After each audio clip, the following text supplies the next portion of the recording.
Mesdames, Messieurs, chers collègues, chers partenaires, en vos titres, grades et qualités, mais aussi et avant tout, chers amis. C'est vraiment avec une grande émotion et une profonde fierté que je prends la parole aujourd'hui à l'occasion de l'inauguration du parc Hibakusha rénové. Un lieu emblématique qui, comme il vient d'être rappelé depuis 1988-89, nous rappelle l'impérieuse nécessité de construire un monde sans guerre, sans armes nucléaires, un monde de paix. Ah, si c'était si facile. Mais l'actualité présente nous démontre combien nous en sommes encore bien loin, malheureusement. Nous sommes donc ici, sur le campus de la plaine de Nimi, quelques jours à peine après la commémoration de la fin de la Seconde Guerre mondiale et à quelques mois du 80e anniversaire des bombardements d'Hiroshima et de Nagasaki. Ces événements tragiques et la mémoire des Hibakusha, ces survivants des bombes atomiques, restent, et je le répète, aujourd'hui, en 2025, d'une actualité criante. Car aujourd'hui encore, à seulement quelques milliers de kilomètres de chez nous, aux frontières orientales de l'Europe, ou encore plus loin, entre l'Inde et le Pakistan, la menace nucléaire existe toujours, elle est pesante et elle est bien réelle. Et c'est précisément dans ce contexte que cette inauguration prend tout son sens.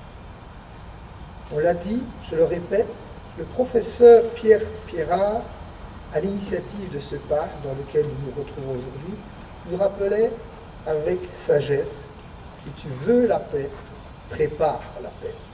Il avait compris que la paix n'est jamais acquise, qu'elle nécessite, si vous me passez cette expression, un combat permanent.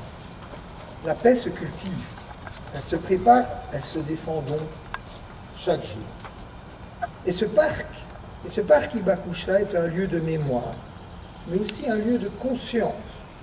Il nous conforte à l'horreur de la guerre. Il nous invite chacun et chacune à la réflexion, à l'engagement, à l'action.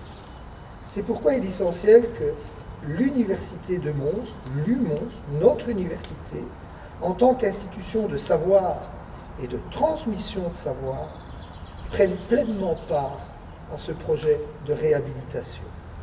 Les universités, ou l'université avec un grand U, ont un rôle fondamental à jouer dans la préservation de la mémoire, la compréhension des enjeux géopolitiques et la formation de citoyennes et de citoyens de demain éclairés et porteurs de paix. Force est de constater que tous nos responsables politiques, quelle que soit leur localisation sur la planète, ne le comprennent toujours pas. Parce que ce parc est aussi né ici, dans nos murs, et qu'aujourd'hui, il renaît grâce à la créativité et l'engagement de jeunes, de nos étudiants et de nos étudiantes, singulièrement en architecture et grâce à leur corps professionnel. En effet, je tiens à saluer chaleureusement la faculté d'architecture et d'urbanisme pour avoir initié, dès l'année académique 2019-2020, avant la crise sanitaire, un appel à projet remarquable. 17 propositions de réhabilitation de ce lieu, autant d'approches sensibles, profondes, inspirantes, qui ont guidé le projet final que nous découvrons aujourd'hui. Grâce à ces jeunes, ce parc est devenu plus qu'un lieu de recueillement. Il est désormais un espace de transmission intergénérationnelle, un miroir dans lequel la jeunesse exprime ses espoirs de paix, sa volonté de ne pas oublier et de ne jamais reproduire les erreurs du passé. Ce projet de rénovation indispensable n'aurait jamais pu voir le jour sans une mobilisation collective. Je remercie le collectif Hibakusha pour sa ténacité, mais aussi sa patience. Je remercie aussi l'entreprise CVH qui a coordonné les travaux, mais je remercie également nos services de la direction des infrastructures de Lumons qui les ont encadrés, ainsi que la ville de Mons qui a soutenu ce projet à hauteur de 30 000 € sur un budget total avoisinant les 130 000 €. Le reste de ce budget a été pris en charge par notre université.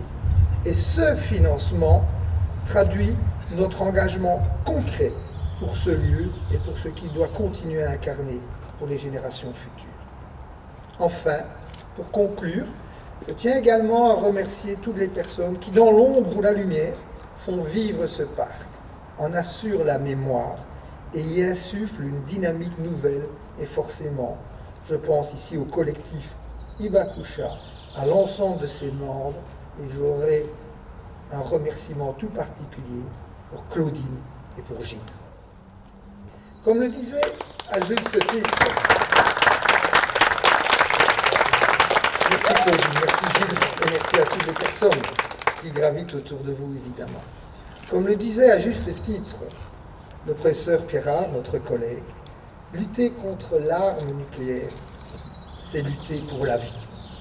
Que ce parc rénové, ici à Mons en Belgique, devienne un jalon de plus sur le chemin du désarmement, un refuge pour la mémoire et un tremplin pour la paix.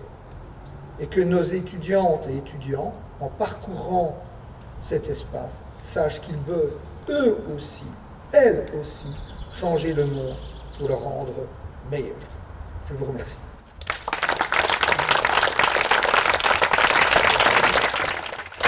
Vous voyez derrière vous des panneaux didactiques dans leur version provisoire. Le graphisme a été réalisé par Miaray Ruiz, ici présente également. Les textes rédigés par le collectif Hibakusha, et les traductions assurées par les étudiants de la faculté de traduction et d'interprétariat, Madame Michaud, qui est là-bas. Et on envisage donc de traduire encore dans d'autres langues. Alors ce que vous voyez sur les panneaux sont des synthèses des textes en français, néerlandais et anglais. Et les textes complets sont consultables via un QR code qui figure sur les panneaux. On envisage que via ce QR code, on pourra accéder à d'autres langues. La traduction en japonais est déjà faite.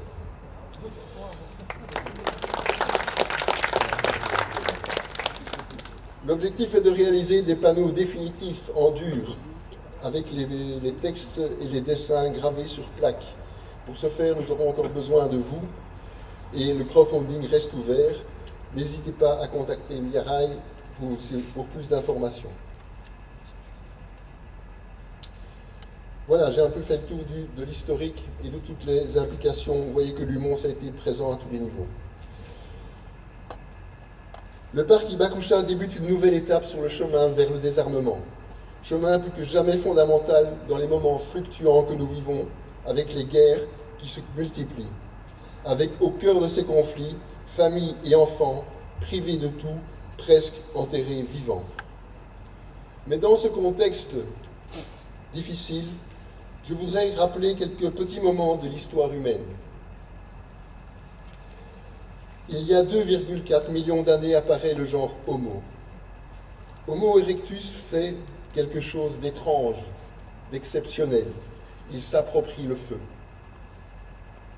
Un truc dingue, mais qui va tout changer. Le feu génère la lumière, la protection, les outils, la terre cuite, les métaux, le verre. Et aussi l'organisation sociale, l'éducation, l'écriture, la culture, les arts et les sciences. Mais l'homme de Néandertal, il est encore plus dingue. Il se rebelle contre la mort. Il s'interroge sur la transcendance et enterre ses morts avec outils et nourriture. Il se rebelle contre la mort et cherche le sens de la vie. Finalement, Homo sapiens, il invente le rien, l'infini, l'éternité, le vide, Il s'envole vers l'intangible et l'incommensurable. L'art, la beauté, l'éducation, l'émerveillement, l'extase, les sciences, voler vers les étoiles et plonger dans les abysses, la justice, l'amour, la liberté, connaître son passé, vivre le présent et imaginer le futur. L'homme est un être historico-social. Quelle aventure fantastique! L'être humain fait chemin et cherche par tous les moyens à vaincre la douleur et la souffrance, mais pour gagner en liberté, en énergie et pouvoir se projeter vers le futur. L'être humain accélère le processus, il élève le niveau de conscience. L'être humain s'ingère dans son propre développement du processus, bien au-delà de son évolution biologique. Il peut faire des choix, imaginer le futur. La question est, dans quelle direction mentale va-t-il le faire? Parce qu'effectivement, cette liberté a aussi permis l'appropriation par quelques-uns de presque toute la planète et du tout social, a permis de développer la violence, l'individualisme, la discrimination, l'esclavage, le racisme, jusqu'à justifier l'envoi à la guerre de ses propres fils, de chosifier le vivant jusqu'à ses semblables et de massacrer ses frères, niant la liberté et l'intentionnalité des autres. Cette situation nous amène à une grande crise. L'être humain n'a même plus besoin d'accidents géologiques ou cosmiques pour provoquer la 6e grande extension des espèces, dont peut être la sienne. C'est un moment critique pour l'histoire humaine, à la croisée des chemins.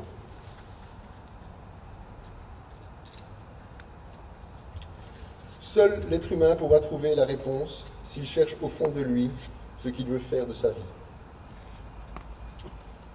Pour nous humanistes, comme pour tant d'autres, nous gardons une foi inébranlable dans l'être humain. Et il est intolérable que tout cela se termine dans l'absurdité d'une guerre nucléaire.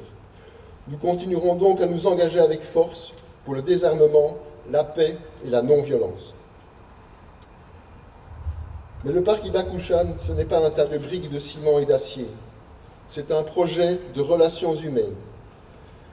Derrière ce parc, il y a toujours le projet de mettre en place, avec l'Umundaneum, l'UMONS, la ville de Mons, un parcours de la paix et du désarmement pour les écoles, les visiteurs, les associations, parcours qui réunira en plus du parc Hibakusha, le Mundaneum, le tunnel de la paix ici au bout de l'avenue du Champ de Mars, le Mons Memorial Museum, la place du parc. Chers amis et amis, militants pour la paix et la non-violence, il est temps de se mobiliser pour défendre nos convictions.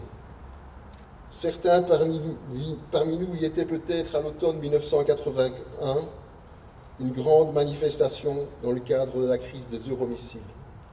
Entre 200 000 et 300 000 personnes dans les rues de Bruxelles. Il y a quelques semaines, à l'appel notamment de la CNAPD et de Vrede du côté flamand, nous étions à peine une centaine. Il est temps de nous révolter. Dans les prochaines semaines, plusieurs actions sont prévues. Il y a bien sûr la campagne Stop Militarisation, à l'initiative notamment de la CNAPD et de Vrede. Il y a une conférence à Bruxelles le 14 mai, je pense qu'on vous a distribué des documents. Il y a la venue des Hibakusha avec le Peace Boat à Zeebrugge le 12 juin. Il ne reste que 4 heures en Belgique, donc il faudra vous dépêcher pour les rencontrer. Il y a la Semaine de la paix autour du 21 septembre. Il y aura la Journée internationale de la non-violence le 2 octobre. Une manifestation à Kleinebrogen est prévue contre les armes atomiques le 27 septembre. Il y aura les universités de l'humanisme universaliste le 27 et 28 septembre au parc La Belle Idée. Il y a également la journée... Donc pour toutes ces activités et pour vous mobiliser, n'hésitez pas à nous contacter et laisser vos envies, vos témoignages, vos apports dans un livre d'or qui sera disponible pour vous lors du drink, voire avec Claudine. Je vous souhaite à tous paix, force et joie. Bonjour, les 3 petits poèmes sont les suivants. Nous sommes la nature se défendant elle-même. Nous sommes l'être humain, l'humain, qui espérons l'avenir. Nous sommes l'univers qui se regarde lui-même. Maintenant, je vais vous demander simplement de vous lever et faire des petits gestes avec moi. Ça prendra 3 minutes. Le premier geste, c'est nous. Voilà. C'est nous. Voilà. Sommes. Sommes.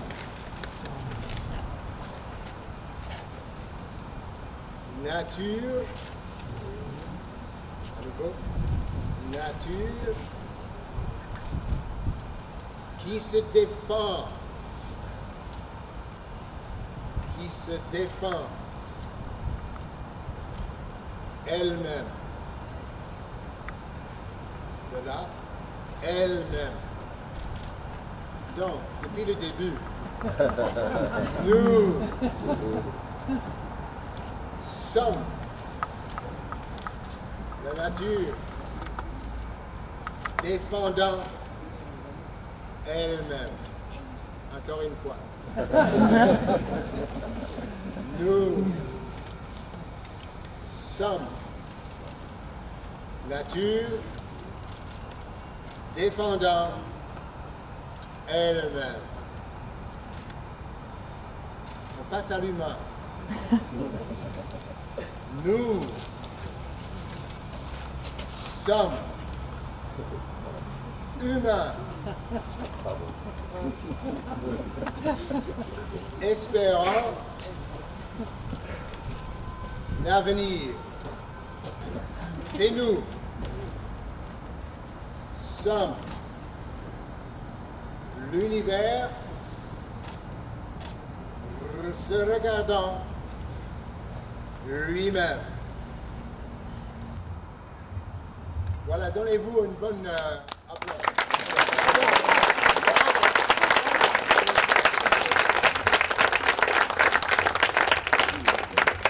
Nous allons passer à l'inauguration de la capsule temporelle. Ciao. Comme vous avez vu sur le site du parc Hibakusha, il y avait un petit article sur la capsule temporelle et si les gens pouvaient laisser un témoignage qui va partir dans le futur. Donc vous voyez, on est capable de voyager dans l'espace et là on va voyager dans le futur. C'est magnifique. Donc on va laisser des témoignages. Alors, ils sont tous là, imprimés. Je ne peux pas tous les lire. Je vais en lire 2 ou 3. Charles à Bruxelles, Belgique, pour affirmer que ce criminel massacre a été fait au nom du capitalisme par des fous et pour des fous. Claude Semet, Mons en Belgique, le désarmement global ne sera possible que lorsque la démocratie se sera répandue sur la totalité de la planète. La disparition de toutes les formes de dictature doit être la première priorité. Un troisième, Gaël, Bruxelles, Belgique. Nous essayons de construire une nation humaine universelle, mais ce n'est pas facile. J'espère que nos efforts auront porté leurs fruits. Alors il y a 19 pages. Tous ces témoignages vont partir. Bon, ils sont encadrés quand même par 2 choses très simples qui nous représentent ici. Inauguration du nouveau parc Hibakusha, Humons le 10-05-25, à la mémoire des victimes des bombes atomiques sur Hiroshima, Nagasaki et des essais nucléaires. Pour ne jamais oublier. Mais le parc d'Hibakusha a été créé en 1989 par le docteur Pierre Pirard en souvenir des 2 bombardements atomiques criminels qui ont annihilé des milliers et des milliers de vies au Japon.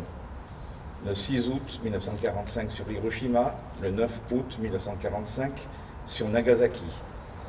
Nous sommes le 10 mai 2025 à Lumons en Belgique pour l'inauguration du nouveau parc Hibakusha. Cela réitère notre détermination à ne jamais oublier les désastres passés et apaiser les âmes de ceux qui ont souffert du nucléaire et de ces guerres. À l'heure actuelle, nous ne pouvons pas garantir plus jamais d'Hiroshima et de Nagasaki. Soyez donc témoins de notre volonté de construire un monde sans armes, sans guerre et une paix universelle. J'espère que ça convient à tout le monde.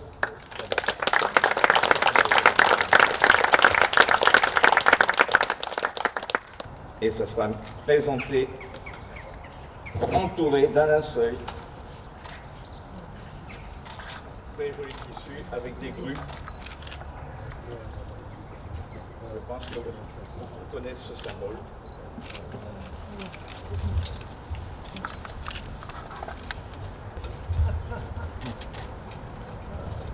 Il y a le choix.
De silence, si vous voulez bien. Juste pour l'envoyer avec nos meilleurs souhaits.